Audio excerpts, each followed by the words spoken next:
औज़ुबिल्लाहि बिस्मिल्लाहिर्रहमानिर्रहीम। अस्सलाम वालेकुम। उम्मीद करता हूँ आप सब खैरियत से होंगे। मैं हूँ आपका मेज़बान उमरहान उतमांज़ी। जिस तरह कि आपको पता है कि हमने एक सीरीज़ ऑफ इंटरव्यू स्टार्ट की हुई है उन पाकिस्तानियों के साथ जो इस वक्त बाहर के यूनिवर्सिटी में पढ़ रहे हैं।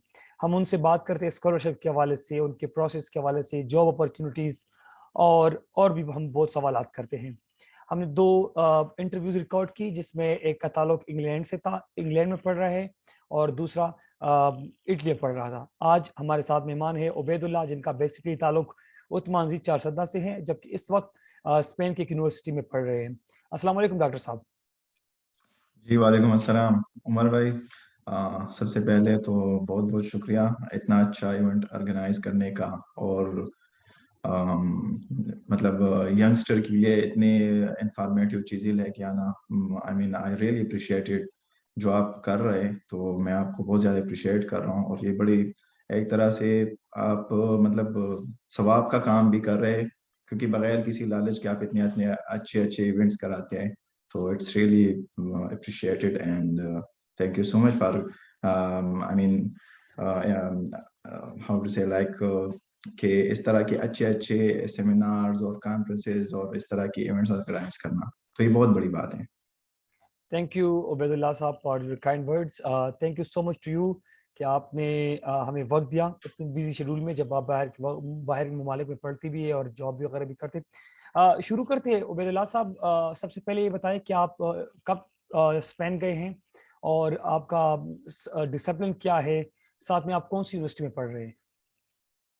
जी मैं रिसेंटली स्पेन आया हूँ, तकरीबन अक्टूबर में मैं आया था। इससे पहले मैं इटली में था। पिछले साल मैं इटली गया था, और अभी इस साल मैं अक्टूबर, मेरे ख्याल में 5 अक्टूबर को मैं स्पेन आया हूँ। यहाँ पे मैं इलेक्ट्रॉनिक्स इंजीनियरिंग में पीएचडी कर रहा हूँ।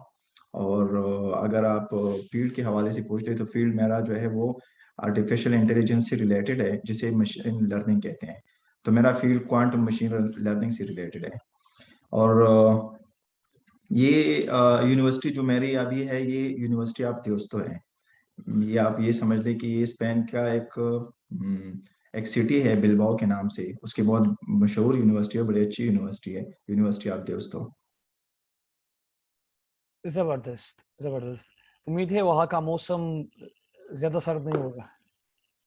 हाँ, मौसम तो जब से मैं आया हूँ बारिश ही स्टार्ट है, मतलब 3 साढ़े 3 महीनों में जो तकरीबन कोई हफ्ते तक सूरज थी, बाकी सिर्फ बारिश ही हो रही है यहाँ पे। बड़ा मतलब ठंड, मौसम ठंडा रहता है यहाँ पे हर टाइम। अच्छा, यहाँ अभी भी एक हफ्ते से बारिश हो रही, आज ही रुकी है। अच्छा डॉक्टर साहब, आप स्कॉलरशिप पे है मेरे ख्याल से, तो आपका स्कॉलरशिप का नाम क्या है और आपको इसकी बेनिफिट्स क्या है, आपको इस स्कॉलरशिप का। जी बिल्कुल, मैं यहाँ पे आया हूँ स्कॉलरशिप पे। मैं इटली में भी स्कॉलरशिप पे गया हुआ था।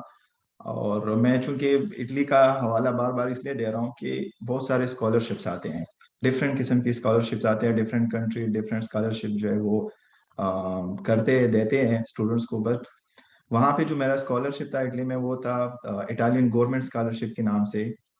बड़ी अच्छी स्कॉलरशिप होती है वो भी। अब यहाँ पे जो मैं हूँ, ये इसको कहते हैं मेरी क्यूरी। मेरी स्कॉलर इसका क्यूरी एक साइंटिस्ट के नाम से स्कॉलरशिप है। और ये बेसिकली है यूरोपीय यूनियन का है। मतलब आप ये स्कॉलरशिप जो है वो डिफरेंट कंट्रीज मिल के ये स्कॉलरशिप प्रोवाइड करते हैं, मतलब एक प्रोजेक्ट टाइप होती है। और पीएचडी की मतलब एज ए पीएचडी स्टूडेंट अगर आप यहाँ पे आते हैं तो आप एज ए वर्कर कंसिडर होते हो। तो आपको जो वीजा मिलता है, सब कुछ होता है, वो आप एज ए आप टैक्स पे करते हो, तो इसका मतलब है आप वर्कर हो। तो पीएचडी के साथ साथ आपका एक तरह से जॉब भी है ये। तो अच्छा, बेसिकली ये स्कॉलरशिप मेरी क्यूरी के नाम से है।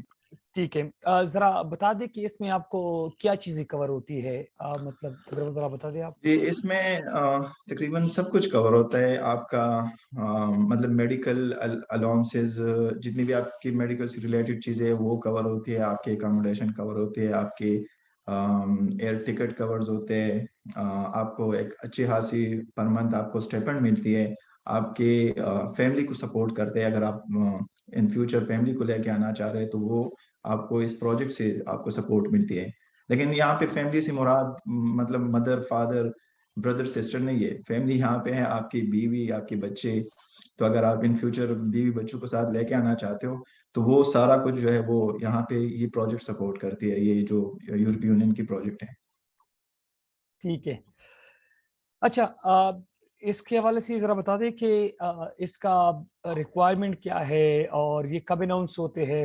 ईयरली एनुअली अनाउंस होते हैं कि नहीं साल में 2 दफ़ा होते हैं? और इसका प्रोसेस क्या है? कहाँ से कोई कोई बंदा इसके हवाले से इन्फॉर्मेशन ले सकता है? जस्ट सबसे पहले तो मैं आपको ये बताता चलूँ कि ये क्लियर कर लो कि ये स्कॉलरशिप जो आता है ये बेसिकली आते हैं पीएचडी और पोस्ट डॉक्टरेट के लिए, कि मतलब मास्टर और बैचलर लेवल पे ये मैरी क्यूरी नहीं आते। इसके अगेंस्ट अगर आते हैं तो मेरे ख्याल में एरास्मस आते हैं, जो बड़ी अच्छी स्कॉलरशिप है मास्टर की। लेकिन मैरी क्यूरी जो स्कॉलरशिप्स आते हैं ये सिर्फ पीएचडी और पोस्ट डॉक्टरेट के लिए आते हैं। रिक्वायरमेंट इसकी मतलब मैं जब खुद अप्लाई कर रहा था लोग यही कह रहे थे कि इसके लिए बहुत स्ट्रॉन्ग प्रोफाइल चाहिए, और चाहिए भी, ये सही बात है। आपका मतलब आपकी सोशल एक्टिविटीज को भी देखते हैं कि भाई ये बंदा कितना सोशल है। कि ये अगर आप किसी फील्ड में, मतलब पहले तो ये अनाउंस होते हैं, यूराक से जो एक वेबसाइट है उस पर ये आते हैं एज ए जॉब आते हैं। मतलब अगर आप देख ले कि गूगल में भी सर्च कर ले कि जॉब्स इनसाइड यूरोप, तो इसमें सबसे पहले यूराक्सिस का वेबसाइट आएगा। तो जो यूराक्सिस वेबसाइट है वो उसी पे ही ये सारे पीएचडी की जितनी भी जॉब्स होते हैं ये पोस्ट होते हैं उधर। और रिक्वायरमेंट क्राइटेरिया यही है कि अगर आप पीएचडी करना चाह रहे हैं तो आपके पास मास्टर डिग्री होनी चाहिए, और आपके पास कुछ पब्लिकेशन होनी चाहिए। तो पब्लिकेशन बड़ा मस्ट है इसके लिए। और दूसरी बात यह है कि आपका मतलब डॉक्यूमेंट्स बहुत सारे हैं, आपका मोटिवेशनल लेटर, आपके जो रिसर्च प्रपोजल है, और आपके जीपीए भी मैटर करता है। इसके अलावा सोशल एक्टिविटीज बड़ा मैटर करता है यहाँ पे। अगर आप जितनी आप सोशल है उतनी आपके चांसेस ज्यादा है। जिस तरह मुख्तलिफ स्कॉलरशिप में आपको आइल्स रिक्वायरमेंट होती है, तो क्या इसमें भी इस तरह कोई रिक्वायरमेंट है या उसका कोई प्रोफिशिएंसी, लैंग्वेज प्रोफिशिएंसी, कोई टेस्ट वगैरह या? नहीं, इसका बिल्कुल कोई रिक्वायरमेंट नहीं है आइलेट्स वगैरह का। क्योंकि पीएचडी में जब आप आते हैं या पोस्ट डॉक के लिए आप कहीं भी जाते हैं, सिवाय मेरे ख्याल में यूके के वो और कनाडा, ऑस्ट्रेलिया, इस तरह की कंट्रीज में। लेकिन अगर आप यूरोप साइड पे आते हैं, मतलब France, Belgium, Spain, Italy, Germany, even Germany में भी आपको पीएचडी के लिए आइलेट्स की कोई रिक्वायरमेंट नहीं। बस ये है कि उनको पता होता है कि ये बंदा मास्टर तक पढ़ा है इंग्लिश मीडियम, मतलब हमारी यूनिवर्सिटी में यूजुअली ये होता है, इंग्लिश में पढ़ाए जाते हैं। तो आपके पास एक इंग्लिश प्रोफिशिएंसी आपको यूनिवर्सिटी देते हैं। जैसे मैं मास्टर कायद आज़म यूनिवर्सिटी से जब मैं मास्टर मैंने किया था, तो वहां पर भी मैंने उसी अपने डिपार्टमेंट से कैडमा से इंग्लिश प्रोफिशिएंसी का एक इक्विवेलेंट एक सर्टिफिकेट लिया हुआ था। तो उसी के ऊपर मैंने अप्लाई किया था। लेकिन यहाँ पे जब आप आते हैं तो आपको स्पेनिश तकरीबन, अगर आप सीखने में इंटरेस्टेड है तो आप सीख सकते हैं, वरना सारा कुछ इंग्लिश में होता है। और इसमें आपके साथ दुनिया के मुख्तलिफ ममालिक से लोग शामिल हैं? जी बिल्कुल, मेरे साथ अभी जो मेरे लैब फेलो है, या जो मेरे साथ जिसकी सिलेक्शन हुई है, वो है एक नॉर्थ अमेरिकन अमेरिका के दो बंदे हैं जो मेरे साथ मेरे कुलीग है। एक मोरक्को का एक बंदा है।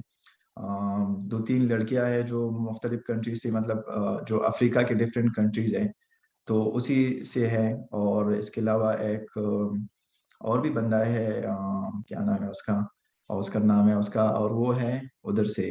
हम्म, वो भी उस साइड से, यूरोप, मतलब सारे इधर ही से बिलोंग करते हैं। मैं वाहिद पाकिस्तानी हूँ जो इसी सेशन में आया हूँ। अच्छा, इस स्कॉलरशिप के लिए कोई स्पेसिफिक रीजंस है उनसे सेलेक्ट करते हैं या ओपन मेरिट होता है ये? नहीं नहीं नहीं, ये दुनिया में मतलब ये पोस्ट इसलिए होता है कि दुनिया के किसी कोने से बंदा, अगर उसकी इतनी कैपेबिलिटी है कि वो अप्लाई कर सके, वो इंटरव्यूज फेस कर सके, और वो उसी प्रोसेस को फेस करके आगे निकल आए। मतलब कहने का यही है कि ये ओपन होता है, दुनिया की किसी भी कोने का से बंदा इसके लिए अप्लाई कर सकता है। कोई मसला नहीं होता। अगर आप अफ्रीका से हैं, आप एशिया से हैं, आप इंडिया, पाकिस्तान, कहीं से भी है, आप बिल्कुल अप्लाई कर सकते हैं। ये सबके लिए होता है। अच्छा, नेक्स्ट सवाल आपसे डॉक्टर साहब ये कि आप अगर जॉब कर रहे हैं कि नहीं? अगर कर रहे हैं तो उसकी मतलब अगर आप बताना नहीं चाहते तो बस सिर्फ़ इतना बता दें कि आपको अच्छी-सी सैलरी मिल रही है, जिस तरह की बाहरी दुनिया तो में होता है, लेकिन उस ऑडियंस को ज़रा बताएँ। और दूसरी बात ये कि इस वक़्त जॉब का अपॉर्च्युनिटीज़ है वहाँ पे कि नहीं? क्योंकि कुवैत का अब एक ज़माना गुज़रा है, अभी भी चल रहा है, रिस्ट्रिक्शंस हैं। असल में मैं ये बात मतलब क्लियर कर दूँ, अगर आप यूरोप आते हैं एज़ ए पीएचडी कैंडिडेट, तो इसका मतलब है आप एज़ ए एम्प्लॉयी आते हैं, आपकी जॉब होती है। तो ये आपका एक फुल टाइम जॉब होता है। अब आपको जो कॉन्ट्रैक्ट मिलता है वो फुल टाइम कॉन्ट्रैक्ट होता है। इसका मतलब यही है कि आपकी जॉब लगी है यहाँ पे, आप स्टूडेंट नहीं है। तो अगर आपकी एक फुल टाइम कॉन्ट्रैक्ट आपके पास है, तो आप दूसरी जॉब अगर आपको मिल भी रही है तो आप नहीं कर सकते, क्योंकि आपको ये जॉब आप करंटली कर रहे हैं। हाँ, पार्ट टाइम आप कर सकते हैं। पार्ट टाइम अगर आप करना चाह रहे हैं तो इसमें कोई मतलब परेशानी वाली बात नहीं, आप कर सकते हैं, लेकिन फुल टाइम के लिए सिर्फ एक ही होता है। तो ये जॉब है और इसमें आपको इतनी स्टिपेंड मिलती है कि आपको जॉब करने की जरूरत नहीं पड़ती। और अगर आप देख ले, जॉब्स की जो रेशो है इंतहाई ज्यादा है। इतनी जॉब्स है कि मतलब मेरे जितने भी यहाँ पे दोस्त है जो अभी जिनका डिफेंस हुआ है पीएचडी का, तकरीबन कोई 2 महीने पहले उसका डिफेंस हुआ है, उसको जॉब लगी है, बड़ी अच्छी जॉब लगी है, मतलब ऐसी जॉब लगी है कि आप सोच भी नहीं सकते। और ये तकरीबन सेम सबके लिए होता है। तो जॉब रेशो बहुत ज्यादा है और हर बंदे को जॉब मिलती है, जिसके पास थोड़ी सी भी स्किल हो तो वो सेलेक्ट हो सकता है। कोई मसला नहीं होता है यहाँ पे। अच्छा, उबैद साहब, ये बात बताएँ कि ये जो स्कॉलरशिप है जिसका आपने ज़िक्र किया, ये कोई स्पेसिफ़िक फ़ील्ड के लिए है, सब्जेक्ट के लिए है या मल्टीपल सब्जेक्ट्स के लिए है ये? नहीं, इसमें सोशल साइंस, आपकी मेडिकल से रिलेटेड, इंजीनियरिंग से रिलेटेड, मतलब हर फील्ड में ये आते हैं, ये पब्लिश होते हैं। लेकिन इसका मैं ये थोड़ा सा क्लियर कर दूं कि अगर इसके लिए रिसर्च बड़ा ज़रूरी है। आपका मास्टर में कोई आपका जो फील्ड है, जिस फील्ड में आपने रिसर्च किया हो, अगर आप जॉब ढूंढते हैं तो आप उसी फील्ड में ढूंढते हैं। तो कहने का मकसद यही है कि आप अपने फील्ड से रिलेटेड जॉब देखते हैं। लेकिन ये आते हैं सोशल साइंस में भी, मेरी क्यूरी के बहुत सारे आते हैं। ये आते हैं मेडिकल के जो फील्ड है उसमें भी आते हैं, मैथमेटिक्स में आते हैं, फिजिक्स में आते हैं, केमिस्ट्री में आते हैं, हर फील्ड में आते हैं। अच्छा, उबैद साहब, ये आपने बहुत ब्रीफली बताया अपनी स्कॉलरशिप के ऊपर जिसके ज़रिए आप गए। आप ज़रा ये बताइए कि अ, इसके अलावा अगर किसी मास्टर या बीएस लेवल की कोई स्कॉलरशिप का अगर आपको अंदाज़ा है, इन्फॉर्मेशन है तो शेयर कर लें, वरना आप स्किप भी कर सकते हैं इस सवाल को। जी बिल्कुल, मैं नहीं, ये बड़ा ज़रूरी है, क्योंकि मास्टर मतलब ज़रूरी तो नहीं है कि हर बंदा या चार सद्दा में या उस्मानजे में हर बंदा जो है वो जिसने मास्टर किया हो। बहुत सारे ऐसे लोग हैं जिसने बैचलर किया हो, उसके लिए बड़ा ज़रूरी है। मास्टर के स्कॉलरशिप यहाँ पे बहुत सारे हैं। आपको सिर्फ ये है कि थोड़ा सा आपको ढूंढना पड़ता है, आपको एक्सप्लोर करना पड़ता है चीज़ों को। मैं अभी थोड़ी देर पहले जो इरास्मस का मैंने बता दिया है, इरास्मस की अब बदकिस्मती हमारी यही है कि हमारे जो केपीके के लोग हैं, और खासकर फिर अगर चारसद्दा और हमारे अपने गांव की बात, ये तो बहुत ज्यादा पीछे है। अगर आप कंपेयर कर ले, मैं यहाँ पे इरास्मस के मुझे कुछ स्टूडेंट मिले हैं जो मास्टर के स्टूडेंट हैं, और मैंने उससे पूछा था, तो वो इरास्मस की स्कॉलरशिप इतनी अच्छी अमाउंट देते हैं स्टिपेंड कि आपकी सोच है। मतलब अगर इसी लेवल पे आप मास्टर भी कर रहे हैं और आपको 1000-1200 यूरो भी मिल रहे हैं, इसके अलावा आप दुनिया के डिफरेंट कंट्रीज में आप करते हैं अपना जो कोर्स है, मतलब एक सेमेस्टर आप इटली में गुजारते हैं, दूसरा सेमेस्टर आप जो है जर्मनी जाते हैं, तीसरी के लिए आप फ्रांस जाते हैं, चौथी के लिए आप, तो मतलब ये एक अपॉर्चुनिटी है। इसके अलावा बहुत सारे यहाँ पे रीजनल रीजनल स्कॉलरशिप्स होते हैं। इसके अलावा मतलब यहाँ पे अब जहाँ पे मैं अभी हूँ, यहाँ पे बास्क कंट्री का जो बिस्काया टैलेंट का जो स्कॉलरशिप्स आते हैं मास्टर के लिए होता है। लेकिन हम सर्च नहीं करते, हम देखते नहीं ये सारी चीजें। अगर आप गूगल करें तो गूगल पे सारी चीजें पड़ी होती है। इवन ये कि आपको किसी भी यूरोप कंट्री की किसी भी रीजनल स्कॉलरशिप, मतलब आपको सब कुछ प्रोवाइड है, लेकिन सिर्फ थोड़ा सा जो है एक्सप्लोर करने की जरूरत है। हम क्या करते हैं, हम जो है वो ये कहते हैं कि चीजें आएगी और खुद ब खुद जो है हमें मिल जानी है। तो इस तरह नहीं होता, थोड़ा सा खुद को एक्सप्लोर करना पड़ेगा, थोड़ा सा चीज़ों को ढूंढने की कोशिश करना पड़ेगा। और बहुत ज़्यादा स्कॉलरशिप्स है, इतनी स्कॉलरशिप्स है कि आपकी सोच है। हर फील्ड में होते हैं, मास्टर बेस पे होते हैं, पीएचडी बेस पे होते हैं। तो लोग पता नहीं क्यों, मतलब हमारे लोग बहुत पीछे है, वो इस बारे में सोचते भी नहीं है। मैं खुद जब कर रहा था अप्लाई, तो बहुत सारे लोग जो है वो कहते थे कि नहीं ये आप मतलब ये पॉसिबल ही नहीं है कि आप यूरोप जाए। अपने अब मतलब अब एक बंदा आपको अगर मोटिवेट नहीं कर सकता तो डिमोटिवेट करने की भी जरूरत है। हमारे यहाँ डिमोटिवेशन बहुत ज्यादा है, तो वो उस फैक्टर से आगे निकलना आना चाहिए, चीजों को एक्सप्लोर। ये सारी चीजें हमारे लिए हैं, मतलब कोई रेसिज्म नहीं। आपको जो है अगर कोई स्पेन का बंदा है, वो आपके साथ कंपटीशन में है, आप आगे निकलते हैं तो वो पीछे हो जाएगा, आप आगे निकलोगे। तो मतलब कहने का मकसद यही है कि वो ये लोग आपको प्रोवाइड करते हैं सारी चीजें, आप क्यों नहीं आते। अच्छा, तो ये जबरदस्त। है कि थोड़ा सा ना मतलब मोटिवेट करने की जरूरत है लोगों को। और कोई भी अगर किसी का जीपीए लो भी है, कोई मसला नहीं। किसी का रिसर्च अगर उसके पास उसने मास्टर किया हुआ रिसर्च नहीं किया है, तो अभी भी 4-5 महीने लगाए, 6 महीने लगाए, थोड़ा सा रिसर्च कर ले। इतना कर ले कि आपको फील्ड का जो है वो आइडिया हो जाए। तो ये सारी चीजें आप लोगों के लिए आप बिल्कुल आ सकते हैं। अच्छा, बाज़ औक़ात हमारी तरफ जो लोग होते हैं पाकिस्तान में ज़्यादातर खैबर पख्तूनख्वा में, तो वो इस चीज़ के लिए स्कॉलरशिप के लिए कंसल्टेंसीज़ और एजेंट्स को ढूँढते हैं। इसके लिए कोई रिक्वायरमेंट ये चीज़ है कि नहीं, आप खुद डायरेक्टली यूनिवर्सिटीज़ की वेबसाइट या जो स्कॉलरशिप है उसकी।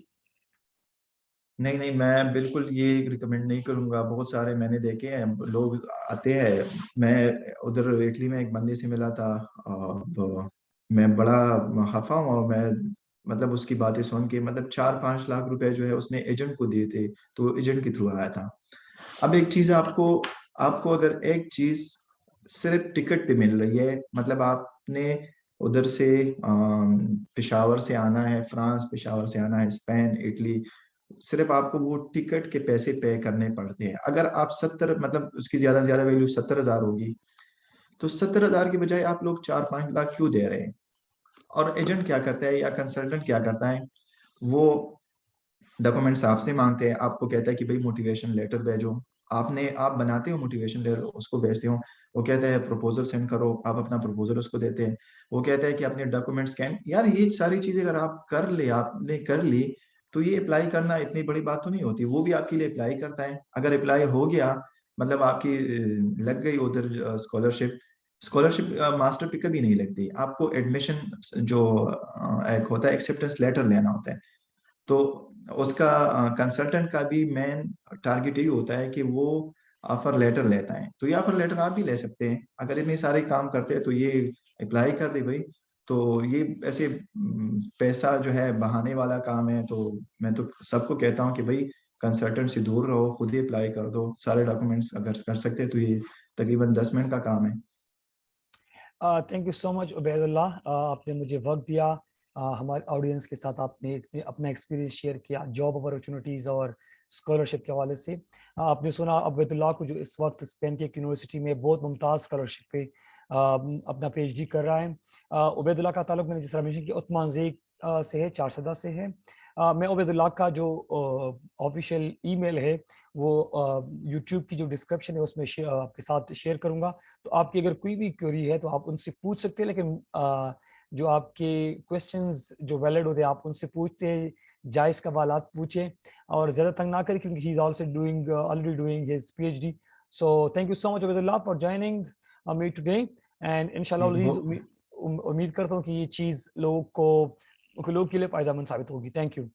जी, बहुत शुक्रिया उमर भाई। मैं एक बात और करता चलूँ, मैं चाहता हूँ कि मुझे 4-5 ऐसे बंदे जो इंटरेस्टेड हो पीएचडी के लिए बाहर यूरोप में, जो स्कॉलरशिप में इंटरेस्टेड हो। मुझे 4-5-10 जितने भी बंदे हैं जिनको रिसर्च का थोड़ा सा भी हेलो हाय हो, मुझे ऐसे बंदे चाहिए। मैंने किया है, मैंने 8-9 बंदों को अभी रिसेंटली मैंने जिसकी हेल्प की है, वो डिफरेंट यूरोप कंट्रीज में बैठे हुए हैं। उनमें से बदकिस्मती से कोई भी पठान नहीं है, कोई भी कैसी नहीं है।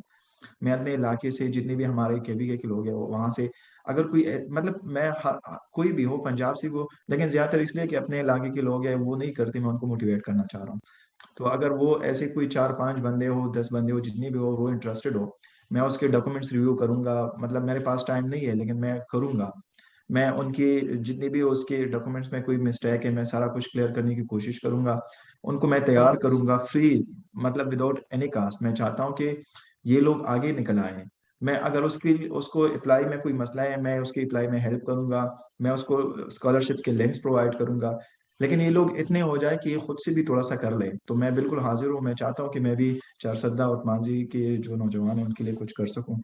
इंशाल्लाह उल इस क्लिप को हम अलग से फेसबुक पे भी डाल देंगे इंशाल्लाह। Thank you so much Ubaid once again. ठीक है। हमारा जो टाइम था वो 20 मिनट का पूरा हो चुका है इंशाल्लाह उल अज़ीज़। इस तरह का हमारा जो सीरीज़ ऑफ इंटरव्यूज़ है वो जारी रखेंगे। नेक्स्ट इंटरव्यू में हमारे साथ एक और बंदा जो पाकिस्तान से होगा और किसी बाहर की यूनिवर्सिटी में पढ़ रहा हो, वो हमारे साथ इंटरव्यू में मौजूद होगी। Thank you so much Ubaid, thank you everyone, और ना भूलिए वेलकम। सब्सक्राइब करना। इंशाल्लाह उल अज़ीज़ आपके साथ मुलाकात होती रहेगी। जज़ाकल्लाह, अल्लाह इंशाल्लाह, हाफ़िज़। इंशाल्लाह। अल्लाह हाफ़िज़। अल्लाह